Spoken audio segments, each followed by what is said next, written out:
Hello, and welcome to the audition for the untitled biopic of Ashley Johnson. I am the casting director's assistant, Barry.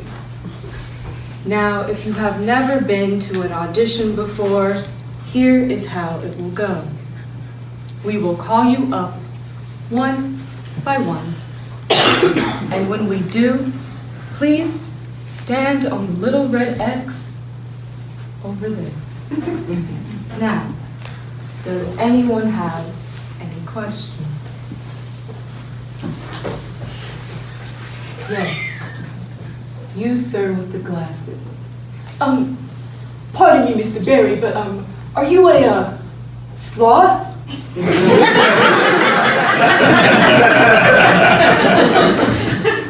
Yes. I am glad your glasses are working for you. Any more dumb questions? No? Okay. Let's get this audition started so I can take a nap. First person up is Tanya Robinson.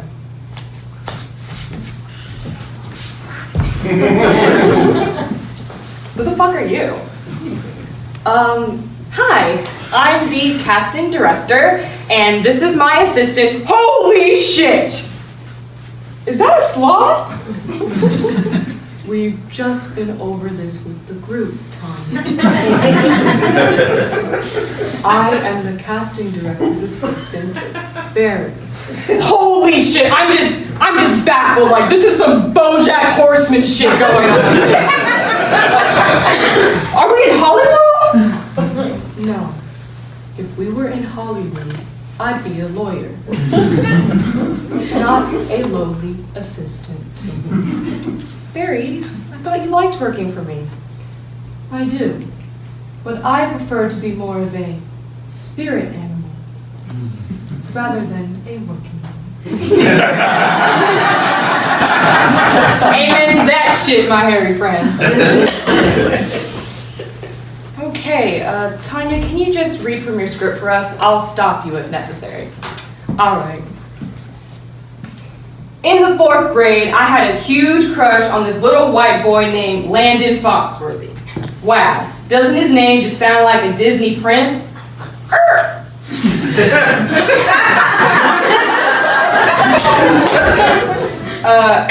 I'm not. He sounds like he might be a redneck from Middle Earth. Thank you for your feedback, Tanya. I will let our writers know. Just continue reading, please. All right. At the time, I was into Disney movies. So when I saw Landon, I wanted to be a white Disney princess with her white knight. For me, Landon was going to slay the dragon of dullness and rescue me from boredom to fall in love and live happily ever after again. Okay, what in the fuck am I reading? Like, is this some deleted scene from Lizzie McGuire? Like, I ain't trying to read for Disney again. You wrote for Disney? Yeah, I tried out to be the voice of Penny Proud from the Proud Family, but they didn't like me because of my attitude. Fucking pricks, right? Yeah, those pricks are sure picky. Okay, can you continue reading, Tanya? Yeah. So one day, I told Landon that I liked him. When I told him that I liked him, he pulled back in disgust and told me, I don't like you. Well, why not, Landon? Why don't you like her? Does she got some, like, big-ass boogie in her nose? Does she got, like, steak-ass feet? Like, what, nigga, what?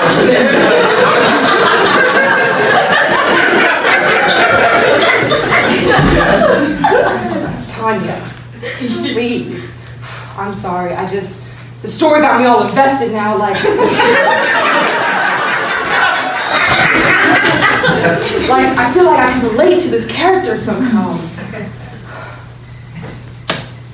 So, I asked Landon, why he didn't like me. And he looked at me as if the answer was obvious. And he said, I don't like you because you're black.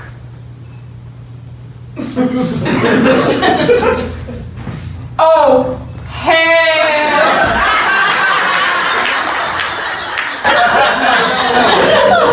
I thought he would have said like, oh, you got some stank ass feet, but nah. Like, this little dude is racist as fuck.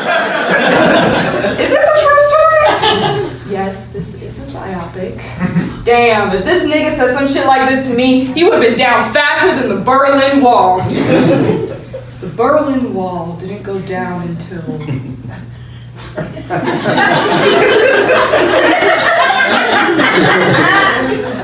20 years later. That's why I said faster, Barry. Shut up, I'm gonna knock you down on your back or something. I grow fungi on my back. Never mind. Romantic movies are just as toxic as porn. People always complain how porn is destroying our minds and creating an unrealistic view of how sex really is. And also, porn stars don't practice safe sex, so they're not very good sex ed teachers. But they get the chili pepper. Romantic movies are the same. And I don't just mean sex. Romantic movies also present an unrealistic view of how intimate relationships are formed. Perfect example. In that movie where John Cusack holds up a boombox over his head to serenade some chick that he's into, what's that movie called? Somebody call it out? Say Anything. Yes, that movie. We girls, we see that and we're like, oh my gosh, I hope a guy does like some grand gesture like that for me, play music over his head, like do like a flash mob thing, buy me a house, give me $1 million, just big things. And ladies, we're right. We get a guy who doesn't say anything at all but whip their dick out.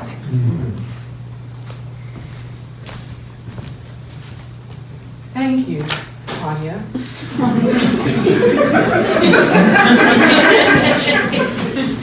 You may have a seat over there. Now, the next person up to audition is Becky W.G. Hare.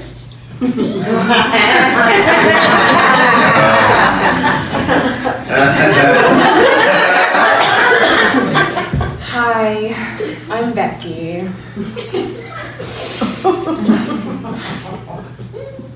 Hi, Becky. Can you read from your script for us? I'll stop you if necessary. Yeah, sure. My top 3 pet peeves are 1, being interrupted, 2, people touching my hair,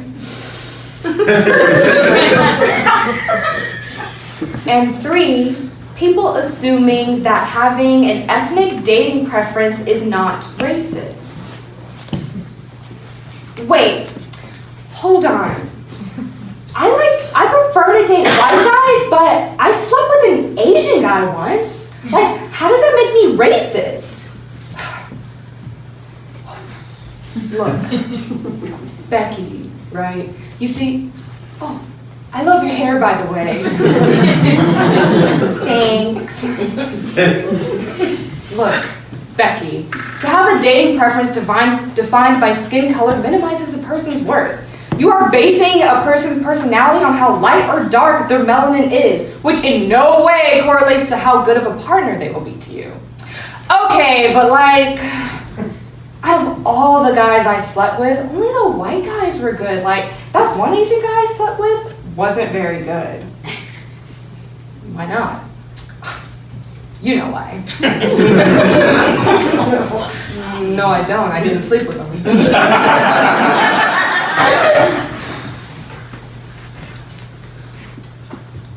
Not to sound racist, but all Asian guys have small penises.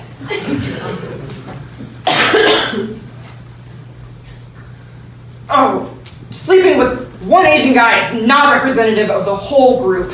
Barry, get her out of here. I'm not wasting any more breath on this ignorance. All right. Becky, could you follow me this way?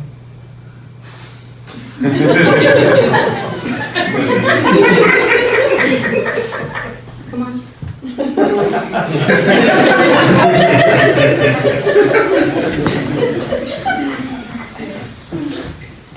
Thank you for coming. All right now. Have a good day.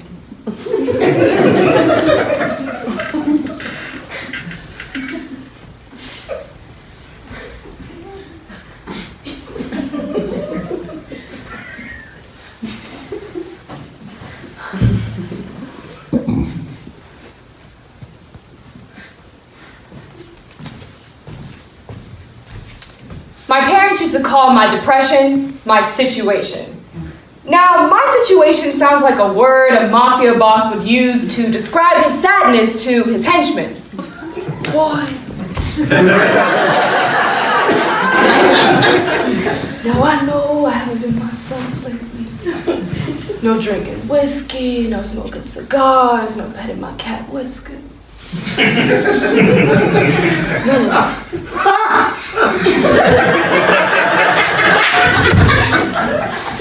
Nothing seems to interest me anymore. Boys, I'd say I got me a situation. Then one of his henchmen would say, "But boss, what do you mean? You look fine, you look good, you got food, you got clothes, what's the matter?" And to keep with this analogy, because it's dope, my parents were kind of like one of the gang members. And they'd see that I should be fine because of all the external comforts that I have, which are nice, but that doesn't get to the root of the problem. You see, Black people just don't talk about depression. We don't talk about depression like how we don't talk about how O.J. Simpson most definitely killed his ex-wife.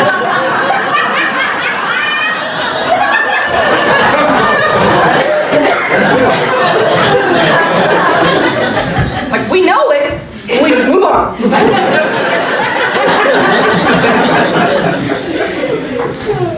All right, Barry, do we have anyone else left to audition for us today? Let me check. No, but we do still have Tanya. Hey! Well, I mean, we need to get this last scene read, so Tanya, why don't you come back up and read this last scene for us? Hey! Does this count as a callback?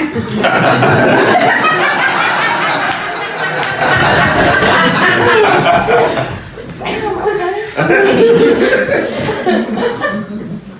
At my private Christian school, I learned that sadness is brief. I learned that if you pray and have faith as small as a mustard seed, you'll get over it. All right, Miss Casting Director, look, I am a very holy woman, as Jesus is my witness, bless up. And I truly believe that if you pray real hard and shit, you'll be able to get over anything, because God is motherfucking good all the motherfucking time. Can I get an amen?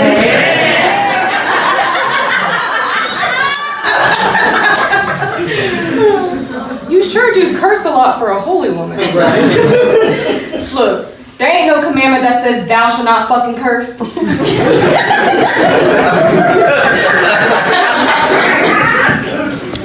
just continue reading, please, Tanya. Every Thursday, my school would have an assembly. And at the assembly, the choir teacher would get up in front of the school and lead them in a few praise songs. One of them pertaining to the verse in Galatians. For the fruit of the Spirit is... Do you hear that? Hear what? I don't hear anything. The only sound I hear is my bed calling me to sleep. No, shh, it sounds like a group is singing or something. Like, what the? Well, holy shit. For the fruit of the Spirit is love, joy, peace, patience, kindness, goodness, faithfulness, gentleness, self-control. For such there is no law. Little boo-boos, okay. Yeah, that was great. That was lovely singing. Okay. All right. Well, yeah, I'm at an audition. Yeah, I'm gonna be in a big movie. Mm-hmm. Okay. Bye, little boo-boo. No, I'm not your mama. I'm not your mama. All right. Bye.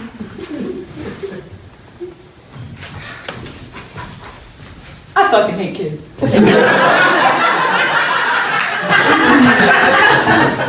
Tanya, please, let's just get this done. All right. Sometimes on car rides, I would ask my mom, what if I was really, really sad? And she'd glance at me and say, well, what do you have to be sad about? You got food, you got clothes, you can get almost anything you want. What is there for you to be sad about? And that is when I learned that happiness and contentment were the only two emotions I could have as a Black Christian kid.